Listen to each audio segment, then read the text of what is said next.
10 ans de baptême? Et tu bois encore du lait spirituel? Dis-moi, tu comptes marcher un jour ou rester à 4 pattes toute ta vie? Il y a des chrétiens, ça fait plus de 10 ans qu'ils sont nés de nouveau, mais ils marchent encore à 4 pattes dans la foi. On ne peut pas rester bébé toute sa vie, mes amis. Dans 1 Corinthiens 3, l'apôtre Paul parle des chrétiens qui sont encore des enfants en Christ, des bébés. Ils ont besoin de lait, ils ne supportent pas encore la nourriture solide. Aujourd'hui encore, plusieurs chrétiens vivent comme ça. Chaque petit problème, ils courent chez le pasteur.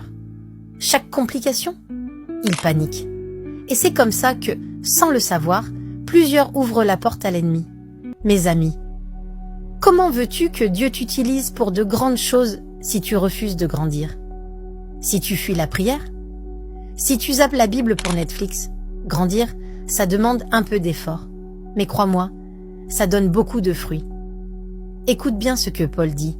« Je vous ai donné du lait, non de la nourriture solide, car vous ne pouviez pas la supporter. » 1 Corinthiens, chapitre 3, verset 2. Tu sais ce que ça veut dire? Que Dieu veut te confier plus, t'enseigner plus, t'utiliser plus, mais tu n'es pas prêt. Tu n'es pas stable. Tu es encore en mode biberon. Selon la science, les enfants passent toujours par 3 étapes dans leur croissance. Dépendance, autonomie, responsabilité. Au début, l'enfant dépend de tout le monde. Puis, il apprend à marcher seul, à parler, à faire des choix. Et ensuite, il devient responsable. Il aide les autres, il construit sa vie. Et spirituellement, c'est pareil. Quand tu viens à Christ, tu es comme un bébé. C'est normal, tu as besoin qu'on te porte. Mais si, 5 ou 10 ans plus tard, tu es toujours incapable de prier seul, toujours en train de courir vers les autres pour un verset, toujours fragile face à la moindre tentation. Alors mon ami, tu es en danger.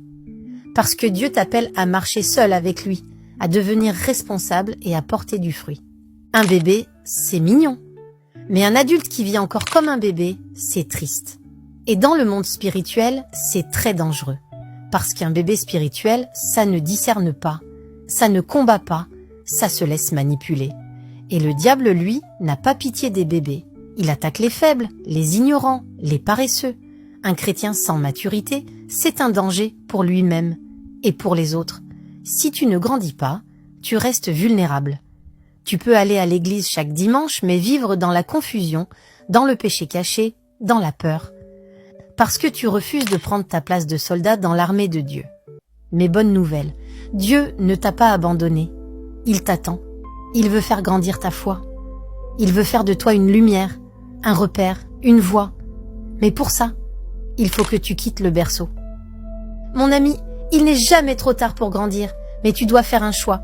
Continuer à vivre comme un bébé spirituel ou commencer à marcher avec Dieu jour après jour. Commence par des petites choses. Lis ta Bible chaque matin, même 5 minutes. Parle à Dieu chaque jour, même avec des mots simples.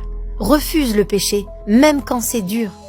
C'est comme ça que tu deviendras fort. C'est comme ça que Dieu t'utilisera. Tu n'es pas né pour ramper dans la foi. Tu es né pour marcher avec autorité. Tu es né pour secouer les ténèbres et refléter la lumière de Jésus. Alors dis-moi, vas-tu rester bébé ou vas-tu te lever aujourd'hui? Si tu choisis de grandir, écris « grandir » en commentaire. Et commence dès maintenant. C'était le premier épisode de la série Grandir en Christ. Rejoins-moi au prochain épisode où nous parlerons d'un piège qui empêche beaucoup de chrétiens de grandir. La dépendance au pasteur, apôtre et prophète. Marche avec foi. Laisse Dieu t'étirer. Laisse ton esprit grandir. C'était Maman Grace. À très bientôt.